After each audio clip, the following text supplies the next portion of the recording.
Assalamualaikum warahmatullahi wabarakatuh. Kami dari mahasiswa Universitas Islam Negeri Alauddin Makassar, Fakultas Ekonomi dan Bisnis Islam, Program Studi Ekonomi Islam. Kami membuat video ini untuk menyelesaikan salah satu tugas pada mata kuliah Pengantar Manajemen dengan dosen pengampu Andi Zulfikar Darussalam SEI MEI. Kami dari kelompok 3 yang terdiri dari 3 anggota yang bekerja sama dalam menyelesaikan tugas ini.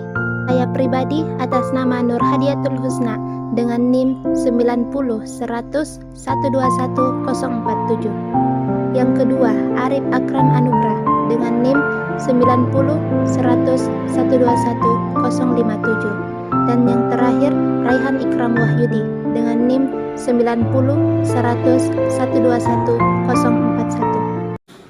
Pengertian kepemimpinan. Kepemimpinan secara etimologi adalah terjemahan dari kata leadership yang berasal dari kata leader. Pemimpin adalah orang yang memimpin, sedangkan pimpinan merupakan jabatannya. Dalam pengertian lain, secara etimologi, istilah kepemimpinan berasal dari kata dasar pimpin yang artinya bimbing atau tuntutan. Dari pimpin lahirlah kata kerja memimpin yang artinya membimbing atau menuntun. Dari pengertian di atas, dapat dipahami bahwa kepemimpinan merupakan tindakan atau perbuatan seseorang atau kelompok lain menjadi bergerak ke arah tujuan-tujuan tertentu. Esensi kepemimpinan menurut ajaran Islam adalah wewenang dan tanggung jawab. Manusia yang sudah dewasa diberi wewenang oleh Allah Subhanahu wa Ta'ala untuk mengurus dirinya dan orang lain. Islam menempatkan setiap orang adalah pemimpin dan akan dimintai pertanggungjawaban dari apa yang dipimpinnya. Sebagaimana dalam sebuah potongan hadis yang berbunyi, kullukum ra'in wa kullukum mas'ulun an ra'iyatihi. Setiap kalian adalah pemimpin dan setiap pemimpin akan dimintai pertanggungjawaban atas apa yang dipimpinnya. Hadis riwayat Bukhari dan Muslim. Adapun prinsip-prinsip kepemimpinan dalam Islam terbagi menjadi 4, yaitu antara lain sebagai berikut. 1. Prinsip tauhid. Prinsip tauhid merupakan salah satu prinsip dasar kepemimpinan Islam, sebab perbedaan akidah yang fundamental dapat menjadi pemicu dan pemacu kekacauan suatu umat. Oleh sebab itu, Islam mengajak ke arah satu kesatuan akidah di atas dasar yang dapat diterima oleh semua lapisan masyarakat, yaitu tauhid. 2. Prinsip musyawarah atau syura. Musyawarah berarti mempunyai makna mengeluarkan atau mengajukan pendapat dalam menetapkan keputusan yang berkaitan dengan kehidupan berorganisasi dan bermasyarakat. Musyawarah dalam konteks membicarakan persoalan-persoalan tertentu dengan anggota masyarakat, termasuk di dalamnya dalam hal berorganisasi. 3. Prinsip keadilan atau al-adalah. Dalam memanage pemerintahan, keadilan menjadi suatu keniscayaan, sebab pemerintah dibentuk antara lain agar tercipta masyarakat yang adil dan makmur. 4. Prinsip kebebasan atau al-hurriyah. Kebebasan dalam pandangan Al-Quran sangat dijunjung tinggi, termasuk dalam menentukan pilihan agama. Namun demikian, kebebasan yang dituntut oleh Islam adalah kebebasan yang berkenaan dengan tingkat kemampuan mengarahkan dalam kurun direction dalam tindakan atau aktivitas pemimpin. 2. Dimensi yang berkenaan dengan tingkat dukungan dalam kurung support atau keterlibatan orang-orang yang dipimpin dalam melaksanakan tugas-tugas pokok, kelompok, atau organisasi. D.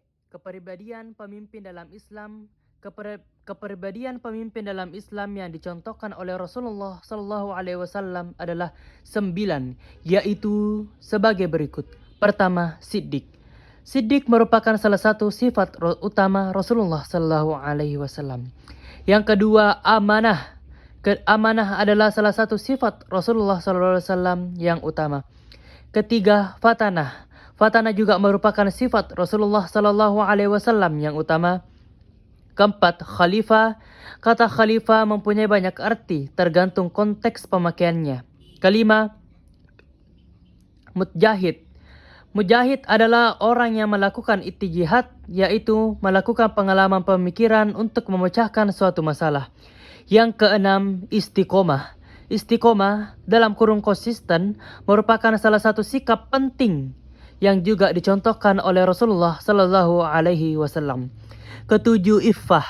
Iffah yaitu sikap menjaga kehormatan diri tanpa harus bersikap sombong dalam kurung jadi tetap rendah hati. Tidak mudah menunjukkan sikap memalas atau ia dengan maksud mengundang balas kasihan orang lain dan mengharapkan pertolongannya.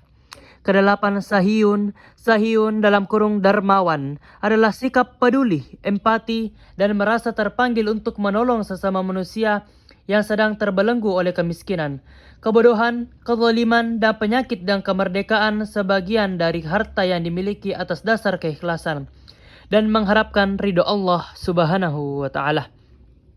Yang ketujuh, adl.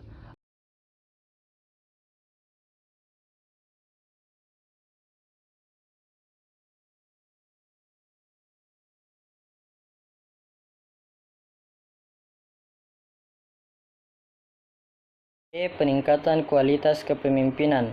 Adapun cara meningkatkan kualitas kepemimpinan yaitu sebagai berikut. 1. Berpikir efektif dalam menetapkan keputusan. Allah Subhanahu wa Ta'ala memerintahkan manusia memikirkan tentang segala sesuatu yang diciptakannya di langit dan di bumi, termasuk juga tentang dirinya sendiri. 2. Mengkomunikasikan hasil berpikir.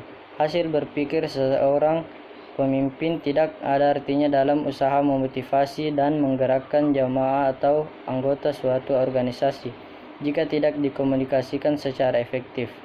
Setiap pemimpin memerlukan kemampuan atau keterampilan dalam mengkomunikasikan setiap gagasan, prakarsa, pendapat, perintah, dan lain-lain. 3. Meningkatkan partisipasi dan pemecahan masalah. Pemimpin yang berkualitas, bukan yang senang bekerja sendiri, baik untuk mencapai tujuan organisasinya maupun tujuan sendiri yang bersifat implisit di dalam tujuan organisasi.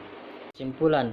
Adapun kesimpulan dari makalah kami. Pertama, etika kepemimpinan syariah sangat diperlukan terutama oleh mereka yang dipercayai menduduki jabatan dalam organisasi, baik organisasi kedinasan maupun organisasi swasta.